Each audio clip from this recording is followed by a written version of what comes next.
Hello friends, अस्सलाम वालेकुम। उम्मीद करते हैं कि आप बहुत ही ज़बरदस्त होंगे और हम ये भी उम्मीद करते हैं कि आपने अब तक लोकल होस्ट के ऊपर जाकर ना सिर्फ वर्डप्रेस के डैशबोर्ड को एक्सेस किया होगा बल्कि तमाम सेटिंग्स को बहुत ही उम्दा अंदाज में देखा होगा और उनको एक्सप्लोर किया होगा और उनको एज इट इज़ सेट किया होगा जैसा कि आपने वीडियो में सीखा और लर्न किया। दोस्तों, आज की इस वीडियो में मैं आपको बताने जा रहा हूँ कि आप अपनी जो प्रोफाइल है उसको एडिट कैसे कर सकते हैं। आपका ये जो डैशबोर्ड है आप इसकी थीम और इसके अपीयरेंस को कैसे चेंज कर सकते हैं, कलर को कैसे चेंज कर सकते हैं। जब हम अपनी प्रोफाइल को एडिट करते हैं तो उसके अंदर कौन कौन से ऑप्शंस हमारे सामने अपीयर होते हैं, उनकी वर्किंग क्या है, उनकी फंक्शनलिटीज़ क्या है, किन ऑप्शन को जो है वो हम चेंज कर सकते हैं और किन ऑप्शंस के क्या क्या मकासद हैं वो आज की हम इस वीडियो में देखेंगे। तो आइए चलते हैं और देखते हैं कि सबसे पहले प्रोफाइल को हम कहाँ से एक्सेस करेंगे और उसके बाद हम उन तमाम ऑप्शंस को देखेंगे जो प्रोफाइल की उस पेज के ऊपर जो हमारे पास अवेलेबल होंगे। दोस्तों, आपने क्या करना है कि सबसे पहले तो आपने ये जो top of the page right side के ऊपर हमारे पास एक छोटा सा मेन्यू या ऑप्शन या आइकन अवेलेबल है, आप इसके ऊपर अपना कर्सर लेकर जाएं। जैसे ही आप अपना कर्सर लेकर जाएंगे तो एक छोटा सा ड्रॉप डाउन मेन्यू अपीयर हो जाएगा जो कि आप अपनी स्क्रीन पे देख सकते हैं, जिसमें बकायदा आपका यूजर नेम मेंशन है, उसके बाद एडिट प्रोफाइल और लॉग आउट मेंशन है। दोस्तों, पहला ऑप्शन जिसके जरिए या पहला तरीका जिसके जरिए आप अपनी प्रोफाइल को एडिट करेंगे वो ये कि आप टॉप पे राइट साइड के ऊपर ये जो छोटा सा आइकन अवेलेबल है जो कि बेसिकली ग्रेविटार लोगो है, आप यहाँ से भी एडिट प्रोफाइल को एक्सेस कर सकते हैं। और उसके साथ साथ जो दूसरा तरीका वो ये कि अगर आप डैशबोर्ड पे लेफ्ट साइड पे आए तो यहाँ पर आपको यूजर का एक ऑप्शन मिलेगा। यूजर के ऑप्शन पर जैसे ही आप अपना माउस कर्सर लेकर आएंगे तो आपके सामने एक और मेन्यू अपीयर हो जाएगा जिसके अंदर आप देख सकते हैं कि all users add new profile का ऑप्शन अवेलेबल है। आप यहां से भी प्रोफाइल के उस पेज को एक्सेस कर सकते हैं। तो आपकी अपनी मर्जी है कि आप थ्रू ग्रेविटार लोगो अपनी प्रोफाइल को एक्सेस करना चाह रहे हैं या डैशबोर्ड के ऊपर मौजूद लेफ्ट साइड पे ये जो यूजर का ऑप्शन है आप इसके जरिए प्रोफाइल को एक्सेस करना चाहते हैं। फिलहाल हम यूजर के इस ऑप्शन से ही प्रोफाइल के ऑप्शन को एक्सेस करेंगे तो प्रोफाइल की जो मेन विंडो या मेन पेज है वो आपके सामने अपीयर हो जाएगा। दोस्तों, यहाँ पर जो पहली सेटिंग है वो विजुअल एडिटर की है, लिहाजा हम इसको भी एज इट इज रहने देंगे। जैसा कि हमने लास्ट वीडियो के अंदर भी एक चीज आपसे अर्ज की थी कि जो चीजें वर्डप्रेस की तरफ से बाय डिफॉल्ट सिलेक्टेड या अनसिलेक्टेड है हम उनको तो एज इट इज रहने देंगे, लेकिन अपने तौर पर भी एक्सप्लोर करेंगे कि अगर हम उन्हें चेक करें, अनचेक करें या सिलेक्ट या डिसलेक्ट करें तब उन तमाम ऑप्शन से हमारी वर्डप्रेस साइट के ऊपर क्या असर होगा या हमारी वर्डप्रेस साइट जो है वो किन चीज़ों से जो वो गुजरेगी, किन मराहिल से गुजरेगी। लिहाजा यहाँ पर दोस्तों जो पहले दो ऑप्शंस हैं हम उन्हें एज इट इज़ रहने देंगे। बाय डिफ़ॉल्ट जो चीज़ें अनसेलेक्टेड हैं हम उनको अनसेलेक्टेड रहने देंगे, किसी किस्म के हम वहाँ पर चेंजेस नहीं करेंगे। दोस्तों, इससे जो अगला ऑप्शन या अगला जो पोर्शन है वो एडमिन कलर स्कीम का है, यानी कि आप यहाँ से अपना जो डैशबोर्ड है आप इसका कलर चेंज कर सकते हैं, इसकी अपीयरेंस चेंज कर सकते हैं। आप देखें, हम जैसे ही किसी नई थीम के ऊपर अपीयरेंस के ऊपर क्लिक करते हैं तो ऑटोमेटिकली डैशबोर्ड का जो कलर है या उसकी जो कलर स्कीम है या उसकी जो थीम है वो ऑटोमेटिकली क्या हो जाती है, चेंज हो जाती है। तो यहाँ पर बहुत सारी अपीयरेंसेस या स्कीम्स अवेलेबल हैं, आप बारी बारी चेक कर सकते हैं। आपको जो कलर स्कीम सबसे ज़्यादा अच्छी, प्यारी और खूबसूरत लगे आप उसको यहाँ से सिलेक्ट कर सकते हैं। जैसे कि हमें ये वाली सबसे ज़्यादा अच्छी और खूबसूरत प्यारी लग रही है तो लिहाजा हम यहाँ से इस कलर स्कीम को जो वो सिलेक्ट कर लेंगे।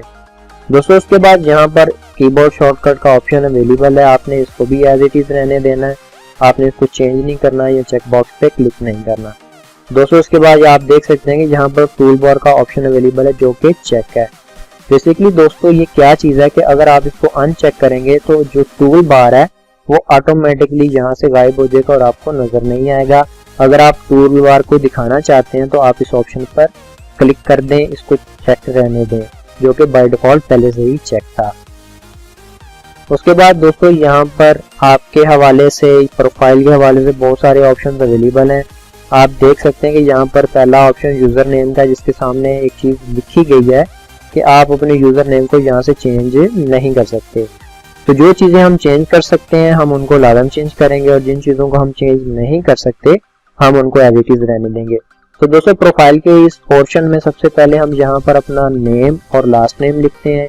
इवन अगर आपका कोई निक नेम है आप वो मेंशन कर सकते हैं और फिर आप ये भी बता सकते हैं कि आपका नाम लोगों के सामने कैसे अपीयर हो। तो दोस्तों फर्स्ट नेम की जगह आपका जो भी नाम है आप वो यहाँ पर मेंशन करेंगे। हम अपना नाम फिल वक्त मेंशन कर रहे हैं, जैसा कि आप देख सकते हैं कि फर्स्ट नेम और लास्ट नेम यहाँ पर मेंशन है। हमारा निक नेम कोई नहीं, लिहाजा उसने यूजर नेम को ही निक नेम बना दिया। और जो यूजर्स के सामने या जो लोग मेरी वेबसाइट पे आएंगे उनको क्या नाम शो होगा वो भी यहाँ पर मेंशन है। इवन के आप यहाँ से उस नाम को चेंज भी कर सकते हैं। दोस्तों उससे अगला जो ऑप्शन या पोर्शन है वो हमारे पास कॉन्टैक्ट इन्फॉर्मेशन का है, यानी कि यहाँ पर हम अपना ईमेल मेंशन करते हैं कि किस ईमेल के ऊपर हमें तमाम की तमाम नोटिफिकेशंस आए, या वो कौन सा ईमेल एड्रेस हो जिसके जरिए अगर वर्डप्रेस किसी भी किस्म की चीज़ों को कंफर्म करना चाह रहा है। इवन कि अगर आप कोई प्लगइन इंस्टॉल करते हैं तो प्लगइन इंस्टॉलेशन के बाद अगर उसकी एक्टिवेशन के दौरान अगर आपको ईमेल के जरिए उस प्लगइन की कंफर्मेशन चाहिए तो बेसिकली वो यहाँ पर जो ईमेल हमने मेंशन किया होता है उसके थ्रू होती है।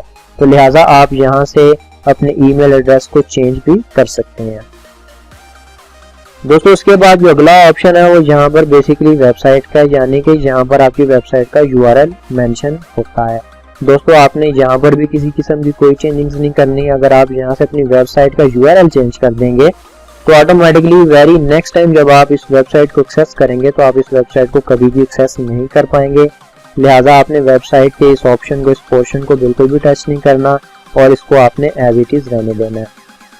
उसके बाद दोस्तों जो अगला ऑप्शन है वो अबाउट योरसेल्फ का है, बायोग्राफिकल का है, यानी कि आप यहाँ पर अपने मुतालिक इंफॉर्मेशन लिख सकते हैं, अपनी बायो लिख सकते हैं, अपने बारे में बता सकते हैं कि आप कौन हैं, क्या हैं। दोस्तों इससे जो अगला ऑप्शन है वो प्रोफाइल पिक्चर का है। चूंकि हम लोकल होस्ट पे वर्क कर रहे हैं लिहाजा यहाँ पर ग्रेविटार ही सिलेक्टेड होता है। जब आप किसी डोमेन पे, होस्टिंग पे या ऑनलाइन वर्क कर रहे होंगे तो वहाँ पर आपके पास बकायदा ऑप्शन अवेलेबल होगा जहाँ पर आप अपनी प्रोफाइल पिक्चर को क्या कर सकते हैं, चेंज कर सकते हैं। इवन के दोस्तों आप यहाँ पर भी अपनी प्रोफाइल को चेंज कर सकते हैं, लेकिन वो थोड़ा सा दिक्कत वाला काम है, थोड़ा सा झंझलाहट वाला काम है। जैसे कि आप देख सकते हैं you can change your profile picture on Gravatar, यानी कि सबसे पहले आपको ग्रेविटार पे जाना पड़ेगा, वहां पर जाके बहुत सारी चीजों को देखना पड़ेगा, वहां से आपको ऑप्शंस ढूंढने पड़ेंगे कि आप किस ऑप्शन के जरिए अपनी प्रोफाइल पिक्चर को जो वो चेंज कर सकते हैं। तो लोकल होस्ट क्योंकि हमने सिर्फ खुद ही इस्तेमाल करना होता है, उसको कोई दूसरा एक्सेस नहीं कर सकता, लिहाजा हम यहाँ पर सिर्फ और सिर्फ ग्रेविटार लोगों को ही सिलेक्ट करेंगे और इसी को सिलेक्ट रहने देंगे। दोस्तों आप देख सकते हैं कि अगला जो ऑप्शन है वो अकाउंट मैनेजमेंट का है, यहाँ से हम अपने पासवर्ड को जो है वो सिलेक्ट कर सकते हैं या अपने पासवर्ड को चेंज कर सकते हैं। दोस्तों अगर आपको नया पासवर्ड सेट करना है तो सेट न्यू पासवर्ड पर आप क्लिक करेंगे तो आपके सामने नए पासवर्ड सेक्शन की जो विंडो है वो अपीयर हो जाएगी, जिसमें आप अपना नया पासवर्ड मेंशन करेंगे। उस पासवर्ड को मेंशन करने के बाद आप सेव पे क्लिक कर देंगे या अपडेट प्रोफाइल पे क्लिक करेंगे तो वो पासवर्ड आपका सेव हो जाएगा। तो दोस्तों अभी हम यहाँ से पासवर्ड को सेव नहीं करेंगे क्योंकि ये लोकल होस्ट की वर्किंग है, लोकल होस्ट को सिर्फ आप ही एक्सेस कर सकते हैं, आपको यहाँ पर किसी किस्म का भी कोई खतरा नहीं है। दोस्तों उसके बाद आप प्रोफाइल पेज पे या इस विंडो के अंदर जितनी भी चेंजिंग कर लेंगे उसके बाद आप जैसे ही अपडेट प्रोफाइल पे क्लिक करेंगे तो वो तमाम चेंजेस जो आपने प्रोफाइल के इस पेज पे, इस विंडो पे या इन तमाम पोर्शंस पे जो भी सेटिंग्स आपने की हैं, चेंजिंग्स की हैं, वो ऑटोमेटिकली सारी की सारी जो है वो सेव हो जाएंगी। हम उम्मीद करते हैं कि आपको हमारी ये वीडियो भी बहुत पसंद आई होगी और इस वीडियो से आपको बहुत कुछ सीखने को मिला होगा कि आप किस तरह अपनी प्रोफाइल को चेंज कर सकते हैं और प्रोफाइल के अंदर मौजूद बहुत सारे जो ऑप्शंस हैं जिनको जानना बहुत ही ज़रूरी है और वो बहुत ही अहमियत के हामिल है। हम किस तरह उनको एक्सेस कर सकते हैं, उनके फंक्शंस क्या हैं, उनकी यूजेज क्या है। दोस्तों अगर आप इसी तरह वर्डप्रेस के बारे में मज़ीद सीखना चाहते हैं, बहुत सारे ऑप्शंस टूल को एक्सप्लोर करना चाहते हैं, हमारी वीडियोस को लाइक करें, शेयर करें, हमारे चैनल को सब्सक्राइब करें और बेल आइकन को भी प्रेस करें ताकि वर्डप्रेस से मुताल्लिक जितनी भी वीडियोस आएँ आप उनसे बाखबर रह सकें। मिलते हैं नई वीडियो में, एक्सप्लोर करते हैं मज़ीद ऑप्शंस को। तब तक के लिए इजाज़त दीजिए। अल्लाह हाफिज़।